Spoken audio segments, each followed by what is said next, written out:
Masya Allah, Alhamdulillah kembali lagi di Islami Tidak, Jamaah Islami Tidak yang dirahmati Allah, yang di rumah, yang baru bergabung juga. Kita ingatkan lagi tema kita pagi hari ini adalah ingin rezeki suami mengalir. Ingin gak Bu? Lakukan ini. Alhamdulillah. Jamaah. Kita panggil lagi Ustadz Syam boleh? Tepuk tangan dong buat Ustadz Syam. Ustadz Syam izin Ustadz Syam. Silaturahmi, wah silaturahim. Katanya ini bisa membuat rezeki suami jadi lancar. Masya Allah. Tapi mohon maaf sebelumnya. Kadang-kadang nih suami ini gak suka istri itu bergaul dengan ibu-ibu. Kenapa? Karena banyak gak masak di rumah jadinya ya. Curhat jadinya. Karena udah makan di luar. Bukan, sebenarnya karena takut ke bawah hal-hal negatif. Biasa ada kalau ibu-ibu kalau udah ngumpul apa yang dilakuin Bu? Apa yang dilakuin Bu? Makin digosok makin sip, gosip. Nah ini mohon izin, Ustadz Syam penjelasannya. Tepuk tangan buat Ustadz Syam sekali lagi. Fadhil Ustadz Syam. Habib Ustadz Hilman, Ustadz Maulana, Mas Fadli, jamaah di studio, jamaah di rumah. Al-Quran, Al-Hujurat, ayat 10. A'udhu billahi minasyaitanir rajim.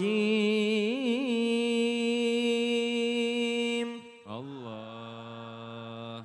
Innamal mu'minuna ikhwah. فأصلحوا بين أخويكم واتقوا الله لعلكم ترحمون.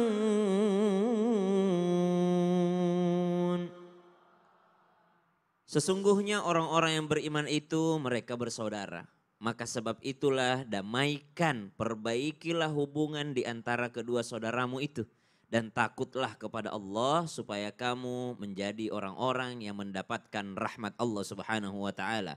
Silaturahim tentu saja janji Nabi SAW yang tidak mungkin Nabi ingkar janji dan tidak mungkin adalah kebohongan. Yaitu orang yang senantiasa menjalin silaturahim Allah akan permudah daripada rezekinya. Allah tambahkan keberkahan rezekinya. Silaturahim itu apa sih? Silaturahim itu adalah sil mengqata'ak, sambung yang memutuskan.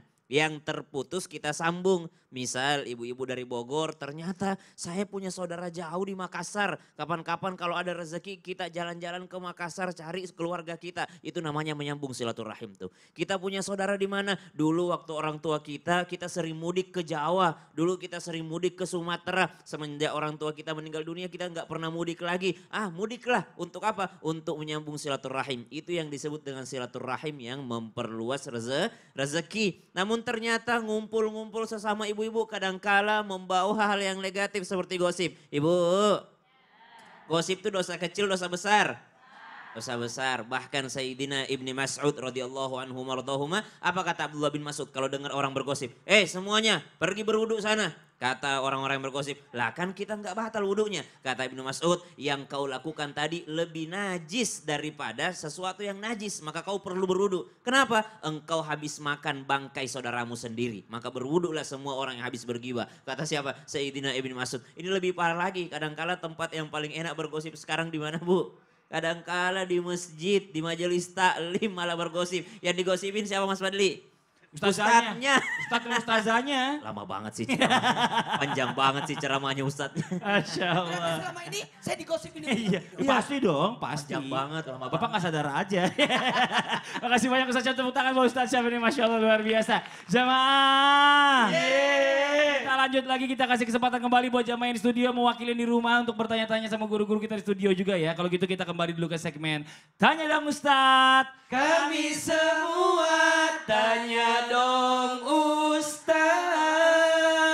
Oke boleh sekarang yang mau nanya angkat tangannya silakan. Ayo dari sebelah sini nih. Ini tadi masih penasaran saya sama ibu yang alisnya bagus. Pertanyaannya belum. Namanya belum kenalan juga. Silakan Ibu.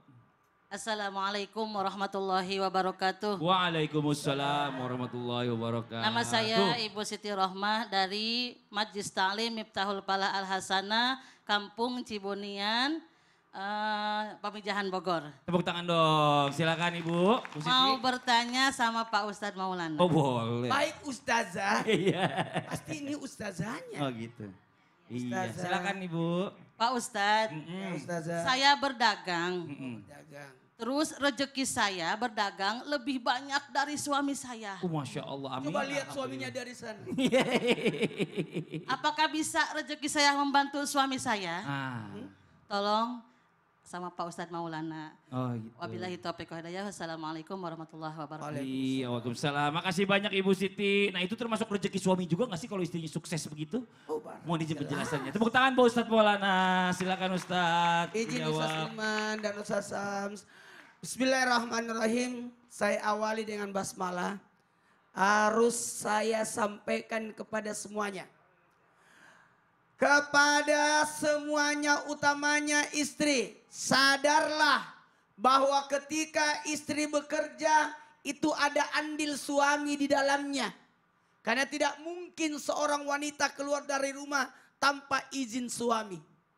Tidak mungkin seorang wanita melakukan pekerjaan tanpa ridho suami. Maka ketika ada wanita melakukan hal yang tanpa ridho suami, maka hilang ridho Allah dan malaikat padanya. Jadi kalau berkata, apakah wanita bekerja itu ada andil suami? Jawabannya iya. Karena kenapa? Engkau akan berdosa kalau engkau keluar rumah melakukan hal tanpa izin dan ridho suami. Mana tepuk tangannya? Jadi meskipun pendapatan suami itu kecil, tetap suami ada andil. Cium tangan suami. Kasar banget istrinya.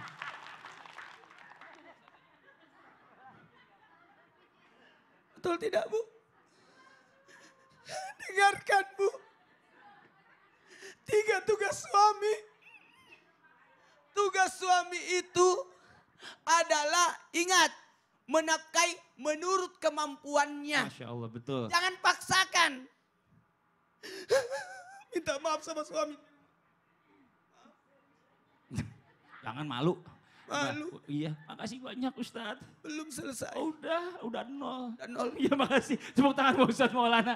Ini Masya Allah, makasih banyak. Oke, kita kasih kesempatan lagi yang mau nanya lagi. Boleh silakan angkat tangannya lagi, ayo.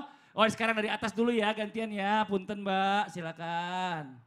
Assalamualaikum warahmatullahi wabarakatuh. Waalaikumsalam warahmatullahi wabarakatuh. Perkenalkan, nama saya Naila Cahaya Putri dari Iya. Majelis Miftahul Falah Al Hasanah. Masya Allah. Mau bertanya dong Ustadz. Oh boleh, tepuk tangan dong buat Mbak Naila. Silakan. Saya mau bertanya kepada Ustadz Hilman. Ustadz Hilman, boleh. Boleh. Gimana? Punten, gimana? Biasanya suami kan suka berbohong kepada istrinya demi kebaikan. Suami siapa? Suami siapa? Saya nggak pernah bohong sama istri saya. Nggak, Ya, kasihan nih saya dibohongin. contohnya kayak makanan keasinan aja Dibilang enak. dibilang enak, Oh, iya. Oh gitu. Iya seperti itu. Apakah itu mempersulit rezekinya? Tapi kalau suaminya berkata jujur, nanti istrinya ngambek atau tersinggung, itu gimana Ustadz? Ya Terima Allah. kasih. Wassalamualaikum warahmatullahi wabarakatuh. Makasih Mbak Naila, tepuk tangan dong. Ini namanya istrinya kebetulan baperan. Iya. Iya, jadi repot juga buat suami. Kalau saya kalau asin saya bilang asin. Gitu ya? Soalnya pernikahannya udah lama. Udah 24 tahun. Masya Allah. Ustaz Hilman dijawab. Baik. Ayah, bunda, jamaah yang dicintai Allah. Ada berbohong yang diperbolehkan. Ada atau tidak? Ada atau tidak? Ada berbohong yang diperbolehkan. Salah satunya berbohongnya seorang suami kepada istri untuk membahagiakan hati istrinya. Boleh itu.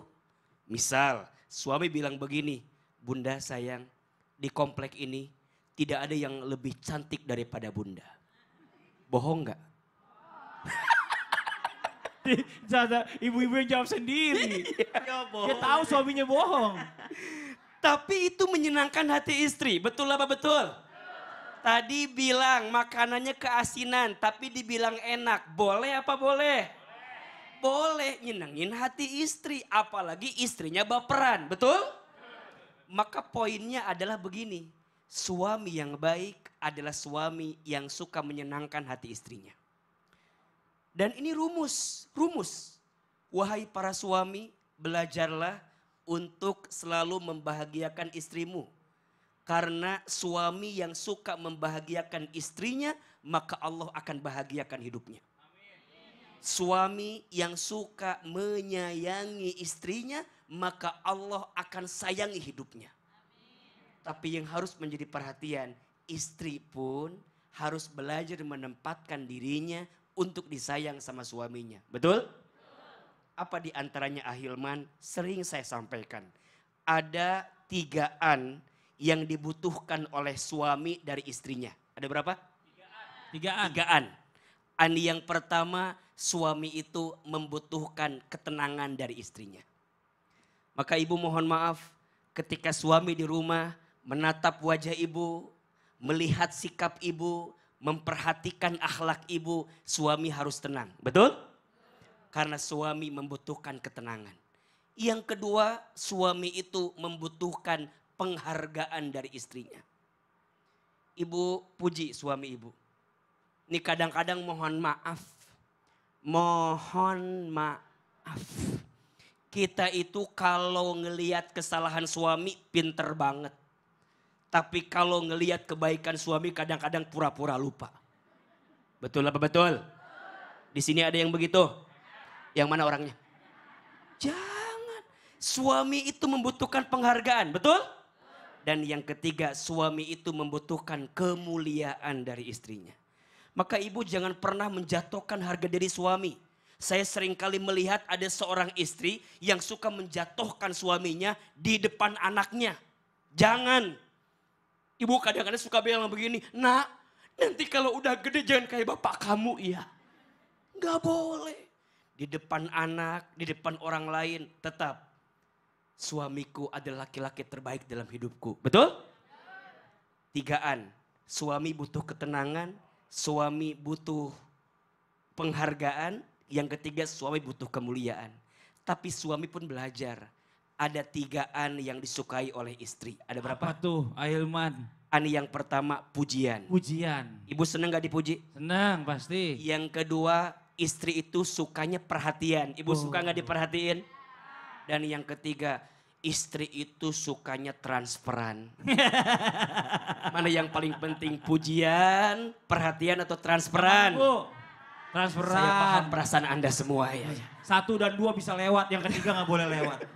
Maka pada akhirnya suami istri adalah keadaan yang saling melengkapi. Betul? Suami punya hati yang lapang untuk mencintai istrinya. Dan istri belajar menghargai suami. Masya Allah, tepuk tangan buat Ustadz Hilman. Jazakallah khairan kasiran ilmunya Hilman. Nah sekarang kita lanjut satu lagi ya dari sebelah kiri saya yang mau nanya boleh silakan angkat tangannya. Wah yang cepat aja nih, ayo boleh. Maaf ibu punten ya, maaf. Ya silakan. Bismillahirrahmanirrahim. Assalamualaikum warahmatullahi wabarakatuh. Waalaikumsalam warahmatullahi wabarakatuh. Perkenalkan nama saya Sintania dari Oke. Majelis Taklim Miftahul Falah Al-Hasanah, Bogor. Tepuk tangan dong buat Mbak Sinta ya, panggilnya ya. Oke pertanyaannya. Tanya dong Ustadz, Iya. saya mau bertanya kepada Ustadz Syam. Oh yang muda-muda nanyanya mau Ustadz yang muda-muda ya. Siap. Maksudnya apa nih? Iya, iya. Silakan Mbak Sinta. Iya. Nyambung kali. Biar nyambung bener. Gini Ustadz, sebagai seorang istri bermalas-malasan di hari Minggu setelah 1 minggu mengurus rumah tangga itu bagaikan istirahat gitu ya Ustadz. Itu bikin usaha rezeki suami susah atau istri itu harus standby 24 jam gitu. Selama seminggu. Iya. Ini istri apa robot sebenarnya? Iya. Pertanyaan. Oh, itu aja. Itu Oke aja, Mbak Ustadz. Sinta. Terima kasih. Oke. Wassalamualaikum warahmatullahi wabarakatuh. Waalaikumsalam warahmatullahi wabarakatuh. Butuh libur juga ternyata. Istri 24 jam kali 7 disuruh Aduh. standby terus. Istri apa robot? Beli robot. Robot aja dicas. Boleh dicas. Silakan Ustaz Syam menjelaskannya. Sampai guruku Ustaz Maulana, Ustaz Ilman, Ustaz Fadli, jamaah di studio, jamaah di rumah. Al-Quran surah Ar-Ra'd ayat 11. A'udzu billahi minasy syaithanir rajim. Lahu mu'aqqibatun min baini yadayhi wa min khalfihi yahfazunahu min amrillah. Inna Allah la yughayyiru ma biqaumin hatta yughayyiru ma bi anfusihim. وإذا أراد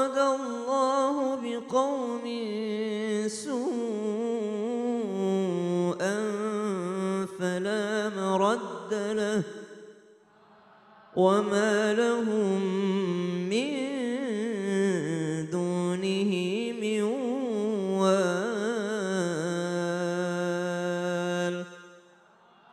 Sesungguhnya Allah tidak akan mengubah keadaan suatu kaum, penggalan daripada ayat ini, sebelum mereka mengubah keadaan diri mereka sendiri. Apabila Allah menghendaki keburukan terhadap suatu kaum, maka tiada satupun yang dapat menolak dan menghalanginya. Tidak ada pelindung bagi mereka selain Dia, Allah Subhanahu wa Ta'ala. Namanya manusia, kita butuh istirahat.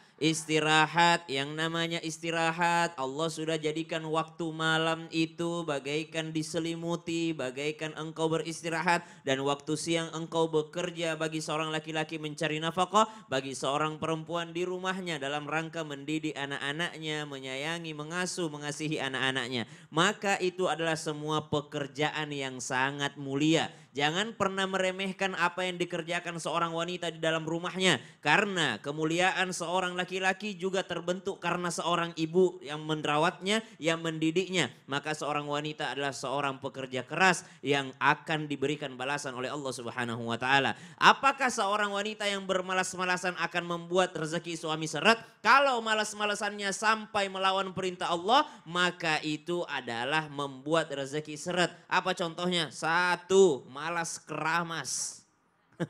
Janganlah dulu karena malas aku keramas. Waduh, menolak daripada suami itu adalah sesuatu yang bisa membuat rezeki seret. Cuma dari sini seorang suami pentingnya pengajian. Ini saya heran juga kenapa banyak yang pengajian itu ibu-ibu. Laki-laki sangat wajib dan penting untuk pengajian. Kenapa? Dia harus tahu tidak serta-merta kita minta kepada istri. Lihat keadaan juga. Dia juga butuh istirahat. Karena tadi dikatakan bukanlah seorang robot. Lihat Nabi SAW setiap pulang ke rumahnya Nabi mengerjakan sesuatu itu dengan dirinya sendiri. Istri itu juga perlu dikasihani, disayang. Kalau transferannya banyak jangankan keramas. Sampo-samponya dituang sama istri. Kalau Ustaz Maulana gak suka transferan katanya. Enggak suka? Sukanya transparan. Oh transferi luar biasa. Ngeri ya kan. Tepuk tangan dong buat Ustaz Syam. Ini Masya Allah buat jamaah Islam itu yang di rumah nih. Mau rezekinya mengalir deras. Kira-kira apa lagi yang kita lakukan setelah yang satu ini ya. Jangan pindah channel, tetap di Islam itu Indah. Jamaah. Oh jamaah.